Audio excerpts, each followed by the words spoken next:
Bueno, pues Silicon Valley, Corea, ya tenemos dos visiones, ya tenemos dos miradas, dos modelos que funcionan y la pregunta inevitable es, ¿y Europa? ¿Dónde está Europa en este tablero? Hay un dato del Observatorio Lab, el Observatorio de I+D+I, Tecnología y Emprendimiento de la Comunidad Valenciana, que promueve Fundación Lab junto con el IBIE, que conecta muy bien con lo que vamos a escuchar ahora. El dato es este. Los profesionales digitales en España tienen una prima salarial del 50% respecto de otros empleos. Esta prima desciende al 37% en el caso de la Comunidad Valenciana. ¿Por qué decimos esto? Lo decimos porque hoy el talento tecnológico es más que una ventaja individual para estos individuos. Es la variable que más diferencia el futuro de las empresas y los territorios. Pero también en la carrera tecnológica global hay algo que va mucho más allá del talento y de la inversión. Hay una dimensión, la dimensión geoestratégica, que afecta directamente a las decisiones que toman sus empresas. ¿Qué tecnología voy a comprar? ¿Qué tecnología compran ustedes? ¿A quién? ¿Qué regulación les afectará en los próximos años? Para hablar de esto, hemos reunido a dos personas que lo viven desde dentro. Una persona de ellas desde Bruselas y la otra desde un laboratorio en Barcelona donde se ha desarrollado el primer ordenador cuántico con tecnología española. Entramos en la mesa del futuro tecnológico para entrevistar a dos de sus protagonistas de la mano de la periodista especializada en tecnología, Susana Lluna. Adelante.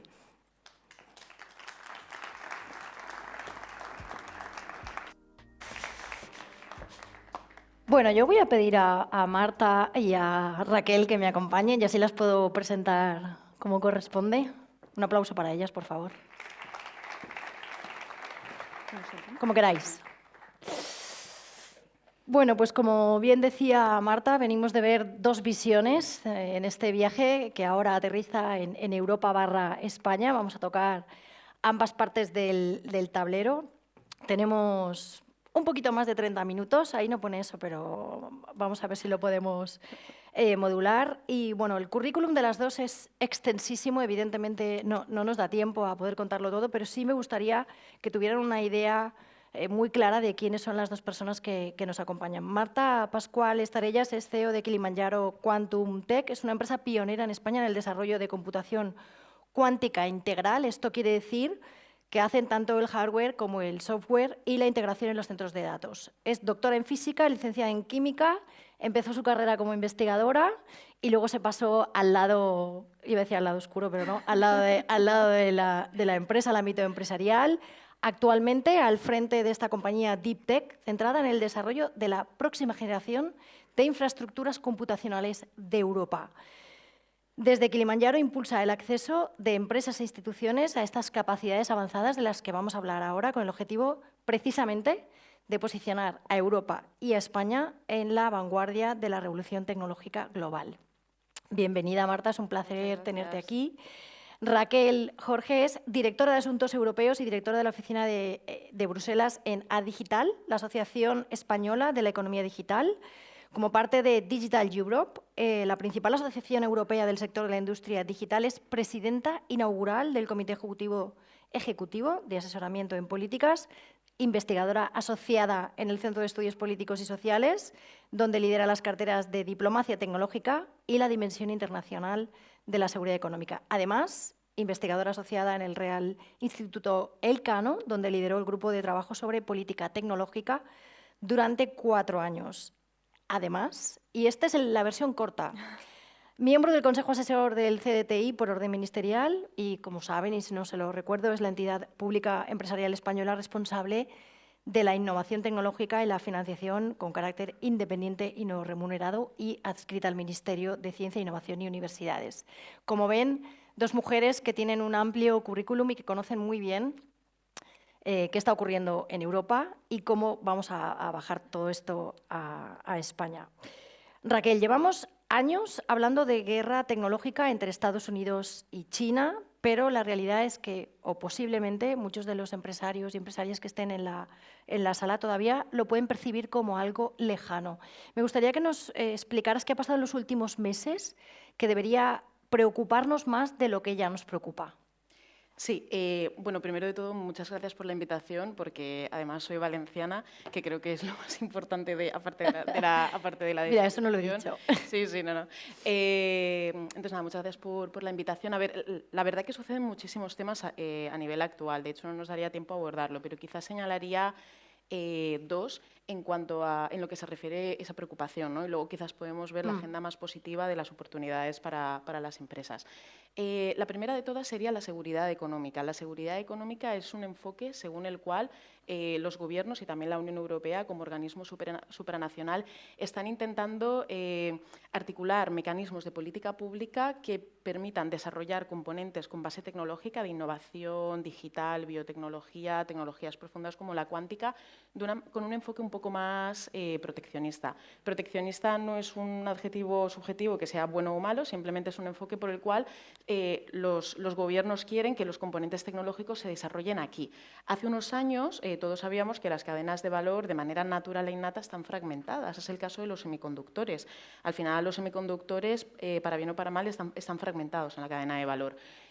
Hace 2 años aproximadamente se empezó a mirar más al friendshoring, ¿no? O sea, buscábamos hace unos años intentar tener esos suministros de manera cercana y ahora decíamos, bueno, quizás no me importa tanto que ese suministro esté cerca o lejos, lo que quiero es que me lo produzca mi amigo.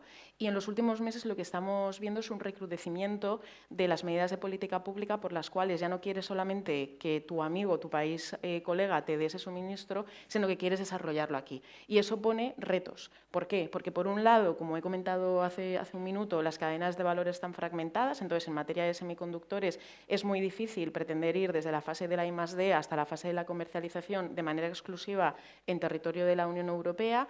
Luego, en el ámbito de la cuántica, que aquí Marta sabe muchísimo más que yo, pues al final, de manera natural, los hubs que lideran algunos desarrollos de cuántica, metrología sensórica, que si no corrígeme, están de manera dispersa y no siempre, de hecho, lo están en España, ni siquiera en la Unión Europea. Entonces, ese sería el primer reto, ¿no? El de la seguridad económica. Por ejemplo, medidas de coerción, medidas de supervisión de las inversiones extranjeras directas hacia aquí. También una mayor supervisión de cómo vuestras empresas, cuando invierten fuera de la Unión Europea, hacia dónde van esas inversiones, porque no es lo mismo que vaya a un país como Canadá que a un país de Oriente Medio. Habida cuenta ahora mismo del impacto de la guerra que sucede en Irán y el impacto, por ejemplo, gasístico en el desarrollo de tecnologías. Una segunda preocupación que hay ahora mismo, tanto por parte de las empresas, pero también por parte de las propias instituciones europeas, es la cuestión de la escalabilidad. Es decir, nosotros tenemos grandes empresas que cotizan y son empresas que necesitamos mantener. Al mismo tiempo, sin embargo, necesitamos desarrollar ecosistemas de empresas que complementen la oferta existente para una demanda. Es decir, tú puedes tener una oferta fantástica, pero si nadie te la compra, estás perdido. Entonces, ahora mismo se están haciendo algunas medidas de política pública para desarrollar startups y scale-ups, que son aquellas empresas de alto crecimiento con base tecnológica que durante 3 años seguidos crecen en un porcentaje superior al 30% en facturación, en capital humano o en ingresos. Entonces, esa es otra preocupación, porque lo que estamos viendo en Europa es que las startups nacen en Europa, pero ni se retienen ni se escalan, que además es una reflexión que antes estaban comentando los compañeros en una mesa anterior. Entonces, para mí estas serían las dos preocupaciones. Por un lado, la seguridad económica, que es un enfoque geopolítico mucho más elevado, pero que se materializa en supervisión de las inversiones, supervisión de manera práctica, es decir, si desarrolláis un elemento que se considera de uso dual, seguramente tendréis que pedir un certificado a la Secretaría de Estado de Comercio. Eso es el aterrizaje práctico para la empresa y el segundo sería la cuestión de la escalabilidad. Has hablado ya de semiconductores, has ido introduciéndolo, hay esas 4 tecnologías en el centro de toda esta disputa: inteligencia artificial, semiconductores, computación cuántica, que ahora nos hablará Marta, y biotecnología. ¿En cuál de estas está más avanzada la rivalidad y cuál debería preocuparnos más desde Europa? Pues La verdad que no hay datos fehacientes, que es otro reto, porque no tenemos un desglose realmente segregado de las estadísticas actuales en tecnologías digitales. De hecho, el primer paso sería que todos aquí empujáramos por tener una cuenta satélite en el Instituto Nacional de Estadística de las Tecnologías Digitales. Hay un elemento que es la productividad, la intensidad digital, que puede ser básica, tener una base de datos en una peluquería, o avanzada, tener realmente una incorporación de la tecnología cuántica en un sistema de comunicaciones de inteligencia. Entonces, el primer reto es ese desglose de estadísticas, saber qué se desarrolla aquí realmente. Pero luego, si tenemos que mirar el liderazgo, seguramente no hay una respuesta fácil. De hecho, creo que aquí muchos estarán en desacuerdo, lo cual es muy loable. Yo diría que en materia de inteligencia artificial, Europa nunca va a conseguir tener un ChatGPT o un DeepSeek, pero lo que sí que puede tener son LLMs de inteligencia artificial especializados por vertical, es decir, inteligencias artificiales sectorializadas, que además pueden dar servicio a servicios del bienestar tan fundamentales como los servicios de salud, el esquema sanitario en España y también servicios de educación. Entonces, yo diría que en inteligencia artificial podemos llegar a destacar en LLMs sectorializados. En ciberseguridad, lo cierto es que a nivel madurativo técnico sí que lo somos, luego hace falta crear un ecosistema más potente. Luego en cuántica se lo dejo a Marta, por supuesto. Y luego en materia de biotecnología somos muy buenos, lo que nos falta es más inversión para escalar el producto. Menuda lectura, caray, así para empezar. Marta, danos tu mejor versión en 30 segundos. ¿Qué puede hacer un ordenador cuántico que uno clásico no puede y por qué esto cambia las reglas del juego para una empresa como las que están ahora en la sala? La computación convencional nos ha cambiado la vida. Nos ha cambiado desde que empezaron los ordenadores que ocupaban un espacio muy grande hasta ahora que los llevamos en el bolsillo. Estamos avanzando en nuevas tecnologías aplicadas y en hacernos la vida más fácil, tanto a nivel personal como a nivel empresarial, gracias a estas herramientas, a la revolución de la información. Lo que no estamos pensando es que estamos yendo mucho más rápido a nivel de demanda que lo que la tecnología es capaz de soportar, lo que los ordenadores convencionales son capaces de soportar.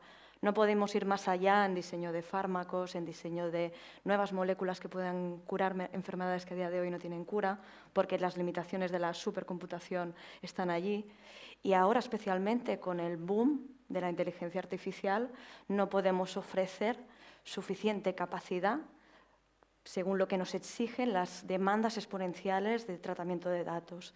Esto está haciendo que haya una tensión real en el consumo, en las capacidades de la supercomputación, de los hyperscalers, de los data centers, y que algo que está limitando realmente la entrada de la inteligencia artificial es la infraestructura.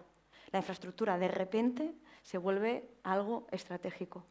La computación cuántica se postula como la alternativa que nos pueda resolver todas estas limitaciones. Ponemos sobre la mesa un paradigma completamente distinto de hacer manipulación de la información, una lógica que sigue las leyes de la mecánica cuántica, que sé que son muy poco intuitivas, son muy estrambóticas, pero existen, y hemos aprendido a dominarlas, hemos aprendido a controlarlas para poder poner sobre la mesa algoritmos que permiten resolver tareas en optimización, desde optimización logística, financiera, defensa, salud, para mejorar todos los pipelines operacionales de todas las industrias, porque la transversalidad es enorme, hasta poder seguir avanzando en descubrimientos y investigación científica, desarrollando nuevos fármacos, nuevos materiales, nuevos combustibles, hasta poder resolver la criticalidad y sostenibilidad que tenemos a día de hoy con la computación convencional. Vamos a ver dónde estamos, Europa en el tablero. Amiri decía antes que Europa estaba 10 años por detrás, pero que nos podíamos poner al día, sobre todo cuando hablaba de inteligencia artificial. Raquel, desde tu posición en Bruselas y en Digital Europe, ¿qué políticas europeas públicas están funcionando realmente en esta carrera tecnológica? ¿Y cuáles son papel mojado? Y aquí te vas a tener que mojar. Sí, bueno, me ha gustado mucho antes, en el desayuno que ha habido previamente, ver algunos bancos, porque esto es por donde voy a tirar primero. Cuando estaba hablando de escalabilidad y de seguridad económica, esto tiene mucho que ver con quiénes son los players actualmente en Europa que pueden fomentar el crecimiento de empresas de cualquier sector con base tecnológica, porque aquí no estamos hablando solo de empresas tecnológicas, tú mismo lo decías, para dar a un servicio de salud, al final la salud es una empresa de cualquier sector, pero con base tecnológica. Sí, sí. Entonces, para ayudar a que crezcan, que sean más competitivas y eso luego derive en una mayor productividad por hora del empleado y, por tanto, un salario medio más elevado que nos haga ver el impacto de la tecnología no solo en la empresa, sino en la sociedad en su conjunto. De hecho, antes lo decía un compañero en una mesa, ¿no? También en Silicon Valley, los salarios son más elevados y demás. Hay una política pública muy interesante que se está haciendo ahora, que es la Unión de Ahorros e Inversiones. ¿Qué diréis? ¿Esto qué es? ¿No? Porque no tiene nada que ver con la innovación. Tiene que ver básicamente en que los bancos y las entidades financieras deriven parte de sus ahorros y depósitos a invertir en startups y en scale-ups, es decir, en empresas de alto crecimiento con base tecnológica. Y esto no es nada fácil, porque los bancos son un sector regulado. Y los bancos, por criterios ESG, muchas veces no pueden invertir en tecnologías porque se pueden considerar de uso dual, civil-militar. Por tanto, aquí hay una limitación. Y ahora mismo, en el contexto actual de seguridad económica e internacional, que no hace falta que mencionemos, muchas cosas, hasta las raquetas, se pueden considerar de uso dual, porque la goma se puede utilizar para un tanque si lo exportas. Entonces, en este sentido, los bancos tienen un papel clave a la hora de derivar sus inversiones, sus ahorros y depósitos en inversiones tecnológicas. Entonces, yo animo también aquí a los bancos que están a darle una mirada. Entonces, es una política pública que se está haciendo bastante bien, que es la Unión de Ahorros e Inversiones, que además lo que hace de manera positiva es hacer hablar a Digifisma, que sería el Ministerio de Economía, al Ministerio de Hacienda de la Unión Europea, y a Digiconect, que sería nuestro Ministerio de Transformación Digital. Una segunda medida que se está haciendo bastante bien es la de la estrategia europea de startups y scale-ups, ¿no? Hace unos meses se creó el Scale Up Europe Fund, en el que participan bancos y también entidades financieras, pero también se quieren crear carteras o visados de nómadas digitales, que además en España, y también me ha comentado Marta Chillarón antes, que en Valencia Ciudad también está como un esquema, ¿no?, de nómadas digitales. Otras cosas que quizás se tendrían que mejorar porque no se están haciendo también, la década digital. La década digital es ellos lo llaman una brújula, lo que mira básicamente es cómo para 2030 Europa y sus Estados miembros, incluyendo a las empresas, por supuesto, pueden reforzar su madurez tecnológica en distintos ámbitos. Por ejemplo, digitalización de la administración pública, digitalización de las infraestructuras, digitalización de las empresas y digitalización de las personas. Entonces, hasta ahora, esta hoja de ruta se basaba en compromisos voluntarios por parte de los Estados miembros. Aquí no hay ningún compromiso obligatorio. Quizás es algo que habría que replantearse. Pero lo más importante de todo ello es que los indicadores para evaluar cuál era nuestra madurez tecnológica se basaban en indicadores como intensidad digital básica. Pero la intensidad digital básica en realidad no significa una transformación real de las empresas. Lo que supondría una transformación real sería esa integración de sistema cuántico. Eso sería una intensidad digital avanzada. Lo mismo también se aplica a otros indicadores, como por ejemplo el número de personas TICs que tienes en tu empresa. Yo, por ejemplo, he estudiado sociología de políticas. Yo no soy considerada persona TIC, pero sí que trabajo en el ámbito tecnológico. Entonces, seguramente hay que hacer una revisión del grado de madurez tecnológica de nuestras empresas a través de estos temas. Marta, vosotros sois un spin-off nacido de 3 instituciones académicas públicas, el IFAE, la Universidad de Barcelona y el BSC, o el Barcelona Supercomputing. Estamos hablando del primer ordenador cuántico de España, que existe gracias a esta alianza entre ciencia pública y empresa privada. En noviembre inauguráis el primer centro de datos cuántico multimodal de Europa en Barcelona, España. ¿Qué significa esto en términos de soberanía tecnológica, que es uno de los grandes temas que tenemos encima de la mesa? Significa todo. O sea, es muy importante a medida que se desarrollan estas tecnologías que son geopolíticamente tan estratégicas, porque lo son, la tecnología de la supercomputación, la infraestructura es muy estratégica a nivel sociedad, a nivel político. A medida que las vamos desarrollando hay que democratizarlas, hay que ponerlas en abierto, hay que dar acceso, porque siempre lo digo, lo peor que nos puede pasar como sociedad es que entre una tecnología tan disruptiva y no la sepamos usar. Con lo cual, para nosotros, desde Kilimanjaro siempre ha sido prioridad 1 poner todo lo que hacemos a medida que lo vamos haciendo y lo vamos evolucionando y lo vamos madurando. El Deep Tech necesita un tiempo de maduración. Vamos poniendo las diferentes generaciones en abierto a través del Barcelona Supercomputing Center. Por eso es tan estratégica esa relación que tenemos con el Centro Nacional de Supercomputación, que ahora tiene 3 máquinas de Kilimanjaro conectadas con el Mare Nostrum 5, que es de los superordenadores más potentes, no de España, ojo, del mundo, dando acceso a toda la red nacional de supercomputación y también a la red europea. Eso quiere decir que empresas, investigadores, universidades están utilizando nuestras plataformas para generar innovación y para intentar entender cómo cuajar sus pipelines operacionales, sus necesidades y casos de uso de su día a día según vertical, con la realidad de esta tecnología. Esto por la parte de deployment de computación cuántica en centros de datos y centros de investigación. Luego nosotros también en nuestra casa hemos construido este centro de datos cuántico multimodal que tiene las diferentes características, tanto computación cuántica digital, computación cuántica analógica, que es donde nosotros hacemos la gran apuesta diferencial, como computación clásica. Todo bajo el mismo punto de entrada, todo el software que hemos desarrollado nosotros, llevamos 7 años haciendo todos estos desarrollos y dando acceso a empresas y a centros de investigación para, junto con ellos, trabajar en acelerar, primero, esa adopción, pero segundo también, incorporar todo el conocimiento que aprendemos de la empresa logística, de la empresa energética, del hospital, de la investigación que hace ese grupo de biotecnología, incorporar todos estos casos de uso, toda esta información en el desarrollo mismo de la tecnología. Porque estamos haciendo algo que tiene que ser útil para el mundo. Y hacer este codiseño con la sociedad en una tecnología con ese potencial es fundamental para acelerar la entrada al mercado, pero también hacer cosas lo más ajustadas posibles a las necesidades del mismo. También hay otro factor que es fundamental y es que es una tecnología complicada. Es complicada, no existen aún los estándares de como tecnologías más convencionales, como puede ser la inteligencia artificial, que parece muy nueva, pero la inteligencia artificial lleva muchos años allí y ha estado trabajando en toda esa generación de estándares y de cadena de valor y cadena y supply chain. En la cuántica esto no pasa, somos muy pocas empresas en el mundo haciendo este tipo de desarrollos y cada uno sigue un poco una mirada a una dirección distinta con el mismo objetivo.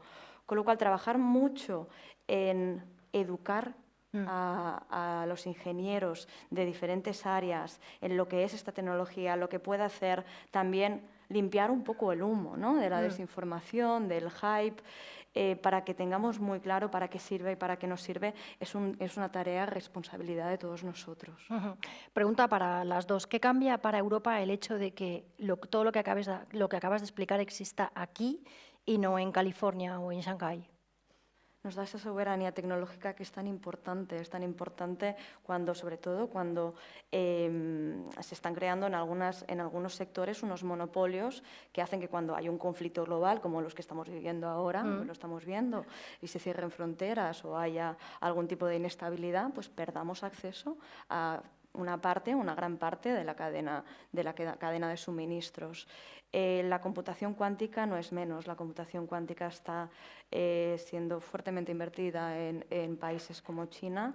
Tiene también un auge importante y una inversión históricamente mucho más afín dentro de países como Estados Unidos, y en Europa pues, nos hemos dado cuenta que no nos podemos quedar atrás. Hay unas estrategias que se están creando tanto a nivel europeo como a nivel España para poder incentivar, proteger toda esa cadena de valor, toda esa soberanía. Sí que puedo decir que nosotros somos capaces de construir ordenadores cuánticos con tecnología y componentes 100% europeos, pero eso hay que protegerlo. No somos tantas empresas que complementan la cadena de valor, y lo que ha comentado Raquel antes, una de las limitaciones que tenemos es la escalabilidad de estas empresas. Mis proveedores son startups en sí mismas, que yo sé que tienen interés desde Estados Unidos en comprarlas, adquirirlas o llevarlas allí. ¿Qué pasa si me quitan uno de mis proveedores que no tengo mucha elección? Es importante proteger esa cadena de valor, porque si no, no vamos a construir ordenadores cuánticos españoles, ordenadores cuánticos europeos. Y con la relevancia que tiene esta tecnología, ¿quién nos dice que el día de mañana Estados Unidos no puede cerrar las fronteras a nivel tecnológico con los export controls que ya existen en materia de computación cuántica? Marta, hay algo que muy poca gente tiene claro, y es que cuántica e IA no son tecnologías separadas. Me gustaría que nos explicaras cómo se relacionan y en qué punto la computación cuántica va a cambiar lo que hoy llamamos inteligencia artificial. No hay futuro de la inteligencia artificial sin la computación cuántica. Esto hace años que lo digo y cada vez estoy más convencida. La inteligencia artificial ha venido para quedarse, nos hace la vida más fácil, nos hace ser más ágiles, hay que regularla y hay que ir con cuidado, a todos nos da mucho miedo y comparto ese sentimiento, pero la única forma de que podamos seguir avanzando con esta tecnología es poniendo la infraestructura que permita ejecutar los datos cada vez más y más y más crecientes. La computación cuántica se postula como esa solución, pone encima de la mesa esta capacidad que consume órdenes de magnitud menos que un ordenador convencional, escala muchísimo mejor, exponencialmente mejor que un ordenador convencional, y eso es lo que nos lo que nos va a permitir seguir dando espacio para que la inteligencia artificial siga creciendo. Ahora mismo la gente se pregunta cuál es el modelo de negocio de todas estas empresas de IA. ¿Por qué nos preguntamos esto? Porque el coste de la infraestructura es mucho mayor de lo que el usuario de esa IA está dispuesto a pagar. ¿Qué es lo que hay que hacer? Y por qué empresas como Nvidia, como Google, como IBM están haciendo inversiones multimillonarias en tecnologías cuánticas, porque es la única promesa que tenemos para cambiar esa tendencia. Lo cual, insisto, es algo que es necesario, es fundamental. No vamos a poder seguir escalando como sociedad digital y también como sociedad científica si no sacamos formas y sistemas de computación mucho más avanzados de lo que tenemos a día de hoy. Has dicho que la cuestión ya no es si esta tecnología llegará, sino quién la desarrollará, quién la controlará y bajo qué marco estratégico. Lo has dicho fuera de aquí y lo acabas de decir aquí también. Raquel, desde Bruselas, ¿está Europa construyendo ese marco a tiempo o estamos regulando una carrera que ya han ganado otros? Pues justo lo que tú estabas diciendo, Marta, va muy hilado a lo que iba a mencionar ahora, que es la fragmentación del mercado único, ¿no? O sea, hay un elemento que es el ámbito geopolítico, el de la normativa, las limitaciones a la inversión, el control de exportaciones por parte de Estados Unidos, por ejemplo, en materia de unidades de procesamiento gráfico para chips avanzados de inteligencia artificial hacia China. O sea, hay un aspecto que es el geopolítico, que ahora comentaré, pero hay otro que es el elemento de la fragmentación del mercado único. La Unión Europea, como tal, es un organismo supranacional y hay competencias que son exclusivas del ámbito europeo, competencias compartidas con Estados miembros, que es casi el núcleo principal de la toma de decisiones, y después competencias nacionales, como sería pues, la sanidad, la cultura, la educación y el deporte. En lo que son las competencias compartidas, esas competencias compartidas no siempre significa que todo lo que viene de Europa se aplica por igual en los Estados miembros. Como sabréis, en el ámbito tecnológico, más del 80% de la normativa que viene de Europa viene en forma de reglamento. Es decir, es una ley que hay que aplicarla de manera ecuánime en los 27 Estados miembros. Pero todavía hay un elemento de parte de directivas, como por ejemplo la directiva NIS2 en materia de ciberseguridad, que puede hacer que cada Estado miembro incluya obligaciones adicionales. A esto se le llama gold plating, y esto supone que para las empresas muchas veces tienes una incertidumbre jurídica bastante elevada, porque las obligaciones adicionales que te ponen en España no son las mismas que te van a poner en Polonia, o no son las mismas que no te van a poner en Italia. Entonces, para mí, siempre la clave es apostar por los reglamentos, porque eso da a una empresa originaria de España, pero que al final es una empresa global y es una empresa europea, la capacidad de trabajar en cualquier jurisdicción nacional dentro de la Unión Europea. Y además, en la fragmentación del mercado único sí que hay un elemento geopolítico, que además lo hablamos en la reunión preparatoria Marta, tú y yo, bueno, Marta Chillarón, tú y yo, que fue una medida que se tomó en enero de 2025, todavía bajo administración Biden, a falta de 2 semanas para nombrar a Donald Trump como nuevo presidente de la administración, y es que el Departamento de Comercio de Estados Unidos, en enero aproximadamente, publicó una norma que se llamaba AI Diffusion Rule, o sea, regla de difusión de la inteligencia artificial. ¿Esto qué significa en términos prácticos? Que cada vez que una empresa estadounidense quería exportar un sistema de inteligencia artificial a otro país, hasta ahora el tratamiento que se había hecho a la Unión Europea era en un sentido de bloque, es decir, como exporto, lo exporto por igual a Finlandia, que a Portugal, que a Lituania, que a Países Bajos. Sin embargo, lo que hizo esta regla de difusión de la IA fue fragmentar la Unión Europea en 27 regímenes nacionales. Y, por ejemplo, para una empresa estadounidense era totalmente fácil y sencillo exportar a España, pero para exportar a Portugal necesitabas una certificación que te la tenía que validar el BIS, el Bureau for Industry and Security del Departamento de Comercio, que es la que mira la parte de seguridad del comercio internacional, seguridad económica. Entonces, este enfoque, que era bajo administración Biden, tenía un enfoque de divide y vencerás a los 27 Estados miembros, porque lo que hizo es que en una competencia de comercio, o sea, la competencia de comercio es una competencia exclusiva de la Unión Europea.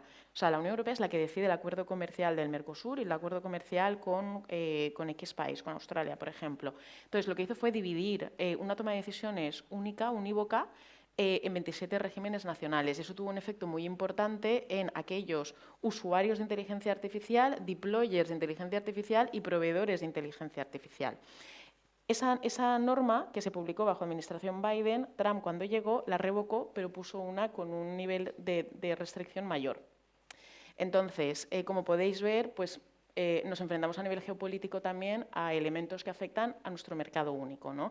Al final, muchas empresas de aquí seguramente tendréis un comercio transfronterizo entre la Unión Europea quizás más elevado que a nivel internacional, depende mucho de cada caso, pero este es un ejemplo de lo que tú mencionabas, ¿no? De cómo fomentar empresas. Pues también hay que mirar a los Estados miembros. Bueno, estamos ya acabando el tiempo que tenemos, que es poquísimo para todo lo que ellas tienen que compartir. Vamos, si os parece, en los últimos minutos a aterrizar qué podemos extraer de todo lo que estáis explicando para el empresariado valenciano. Marta, ¿usas el concepto Quantum Ready para describir a las empresas que se están preparando ahora para aprovechar esa computación cuántica de la que nos has hablado cuando madure? ¿Qué significa esto del Quantum Ready para una empresa media valenciana? ¿Qué puede hacer hoy con los recursos que tiene para no llegar tarde, si es que puede hacer algo? Sí, podemos empezar. Lo que trabajamos nosotros con las empresas, la gran mayoría españolas, es empezar a entender dónde está la ventaja cuántica dentro de su día a día. O sea, no se pueden resolver todos los problemas con un ordenador cuántico. Hay problemas que se pueden resolver mejor con un ordenador clásico. Nos sentamos con ellos, intentamos entender muy bien su modelo de negocio e identificamos aquellos casos de uso, aquellos pain points en el que realmente pueden conseguir una ventaja. Una vez tenemos identificado este problema, trabajamos en monetizar esa ventaja cuántica. Nosotros podemos predecir ya qué ventaja le va a dar el ordenador cuántico y le podemos dar una cuantía de esto es lo que te vas a ahorrar.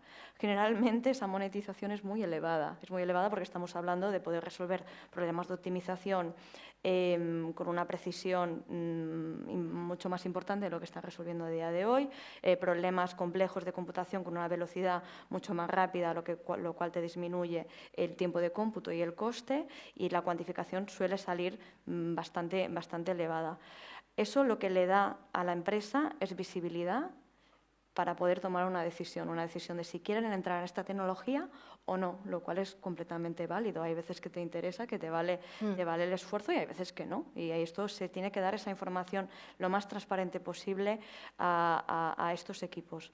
Si deciden continuar, nosotros les damos todo el soporte en hacer esta migración de sus algoritmos convencionales o clásicos a un algoritmo cuántico. También les preparamos una visión clara de cuándo el hardware, según la velocidad a la que estamos yendo ahora, va a estar preparado para que lo puedan utilizar. Y no solo nos enfocamos en las plataformas que desarrollamos nosotros, sino en todas. Creemos que hay que ser transparente, no hay que enfocar solo esas soluciones en la arquitectura concreta que estamos desarrollando desde Kilimanjaro, sino arquitecturas de otros proveedores como puede ser IBM o Google. De manera muy breve, Marta, ¿hay algún sector de los que pueden estar representados en la sala, logística, alimentación, finanzas, energía, ciberseguridad, donde esta computación cuántica vaya a tener un impacto antes de lo que nadie se puede esperar, o a todas no les va a tocar por igual? Es que estamos trabajando con todos los sectores que has mencionado. La criptografía es muy importante, que entiendan, y ciberseguridad, que entiendan la realidad y dónde está la computación cuántica, que trabajen muy de cerca con los que lo estamos desarrollando, porque va a tener un impacto directo en su día a día. Como sabéis, la computación cuántica sirve para muchas cosas buenas, pero también es una amenaza, porque tiene la capacidad de romper las claves criptográficas que codifican todos nuestros datos, la mayoría de ellas, con lo cual tenemos que estar preparados de antemano, o sea, mucho de antemano antes de que llegue esta tecnología. Por otro lado, logística. Pues la logística son problemas de optimización intrínsecamente en sí mismos muy complejos, desde la distribución de paquetes en una ciudad hasta trabajamos en optimización de grandes almacenes. Esto da ventajas y porcentajes de mejora y márgenes de beneficio muy importantes. Salud, industria alimentaria, todos ellos tienen una aplicación cuántica inmediata que ya tenemos muy bien identificada. Cuanto antes entremos en ella, antes estaremos preparados para ser más competitivos. Gracias, Marta. La última, para terminar. Si Europa es el jugador más débil de este tablero tecnológico, ¿cuál es la ventaja competitiva real que tenemos? ¿Qué puede hacer Europa y una empresa valenciana, ya que estamos en este foro, que ni Estados Unidos ni China pueden hacer igual? Sí, pues aquí voy a ser muy breve, 2 puntos. El primero, ¿qué puede hacer la Unión Europea, los gobiernos nacionales y las empresas? Es encontrar productos todavía poco explotados, es decir, nichos de mercado en la cadena de valor. Un ejemplo clarísimo sería ASML en la cadena de valor de semiconductores. No es la empresa, digamos, de mayor alto valor añadido en la cadena de valor, pero sin ASML ninguna otra empresa de la cadena de valor podría existir, porque crea las impresoras de litografía. Entonces, buscad esos nichos de mercado que realmente no están tan explotados o donde sí que se puede buscar ese diferencial. Por ejemplo, antes decía LLMs de inteligencia artificial más sectorializados, más a nivel vertical para sectores. Y después, ¿qué puede hacer una empresa de mediana capitalización? Yo creo que al final también hay una cuestión cultural que es anticiparse a los retos regulatorios de agenda pública y estratégicos, que es tener en las empresas la figura de policy. No es tan habitual, pero cada vez hay más empresas que lo tienen. Las grandes empresas cotizadas sí que tienen departamentos de policy, de política pública, de agenda pública y estrategia, pero empresas de mediana capitalización y pymes no lo tienen tanto, pero es normal, porque al final tu foco, o sea, la dedicación de tus recursos económicos y humanos está orientada al negocio, ¿no? Y a la sostenibilidad de la organización. Pero yo creo que poco a poco ir mirando de una manera más anticipatoria esos elementos de agenda pública que hemos estado comentando y que yo creo que además Kilimanjaro, claro, vosotros lo tenéis ya muy internalizado, ¿no? Pero creo que muchas empresas todavía no, y es natural, es normal. Claro. Pero creo que es el siguiente paso que yo siempre animo a hacer, ¿no? A tener personas de sociales en el ámbito ingenieril y económico y técnico. Bueno, pues estamos fuera de tiempo. Hubiéramos deseado 30 minutos más, por lo menos, para seguir hablando con vosotras. Muchísimas gracias, Marta, Raquel. Yo creo que dejamos a toda la sala pensando y viendo hacia dónde van en un futuro no muy lejano. Un aplauso para ellas dos, por favor. Muchas gracias.